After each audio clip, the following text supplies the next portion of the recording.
বলে মধুর কথা।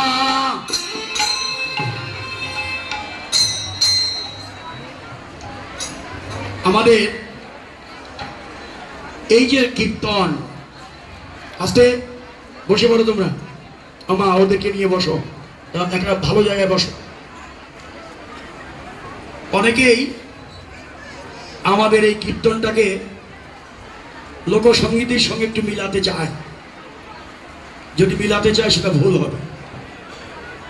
কীর্তনের বা সঙ্গীতের আদি নিদর্শন হচ্ছে বৈষ্ণব পদাবলী। লোকসঙ্গীতের কোথাও বিলম্বিত তালের কোনো গান কীর্তন খুঁজেও পাবেন না। যদি আমার কীর্তনকে লোকসঙ্গীত বলতে যান, আপনার ভুল হয়ে গেল। আপনি ইতিহাস জানেন না, আপনি শাস্ত্র জানেন না।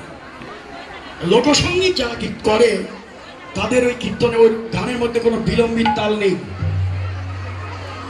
কিন্তু আমার কীর্তনে অনেক বিলম্বিত তাল, বড় বড় তাল, সুর, লয়, রাগ রাগিনী মিশ্রিত। বলতে পারেন কীর্তনের বা সঙ্গীতের আদি শক্তি হচ্ছে কীর্তন। এই কীর্তনকে ঢপ কীর্তনে পরিণত করার কোনো সুযোগ নেই। যারা ঢপ কীর্তন করতে চায় তাদের আশা কোনোদিনও পূর্ণ হবে না। বাংলাদেশে আপনি যা ইচ্ছা তাই করবেন, কিন্তু ভারতবর্ষে এখনো অনেক বড় বড় তালব্য কীর্তনীয় রয়েছে। ওই কীর্তন নষ্ট হবে না, কোনোদিনে কেউ নষ্ট করতে পারেও নি, পারবেও না।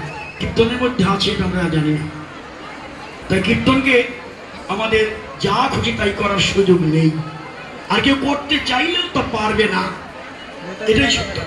কীর্তন থেকেই যাবে, কীর্তন ভক্তের হৃদয় মাঝে থেকেই যাবে। বাংলা সাহিত্যের বা রস সাহিত্যের শ্রেষ্ঠ নিদর্শন হচ্ছে আমাদের বৈষ্ণব পদাবলী কীর্তন। যে কীর্তন রবীন্দ্রনাথ করে গেছেন, ভানু সিংয়ের পদাবলী নামে যে পদাবলী তিনি লিখেছেন, আপনারা যদি পড়ে থাকেন দেখবেন কি দাঁত ভাঙা স্বরলিপি সহ সুর, তাল, রাগ রাগিনী দিয়ে লিখে গেছেন। আমরা ওগুলো কীর্তন করতেও শিখিনি, করতেও পারি না। আমরা যেগুলো করি রাধীয় কীর্তন, এর মধ্যে আমাদের অনেক উচ্চাঙ্গের বড় বড় তাল রয়েছে।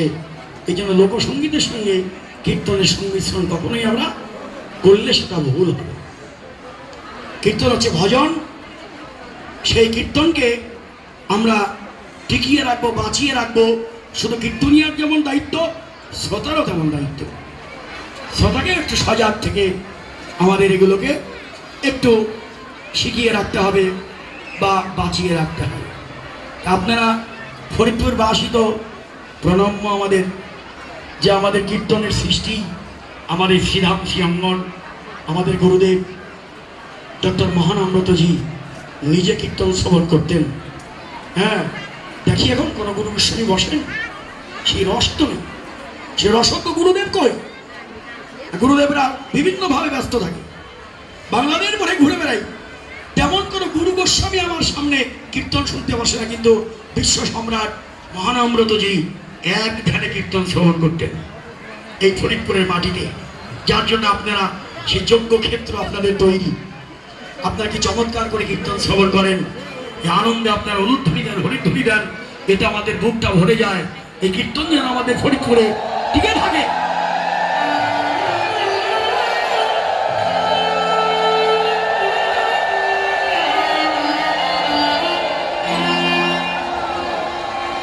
তাই আপনাদের মতো ভক্তের চরণে সহস্র কোটি ধন্যবাদ প্রণাম জানাই। আজকে আমরা যে তালটি দিয়ে শুরু করেছিলাম, বড় দঠকি 14 মাত্রার তাল কীর্তন।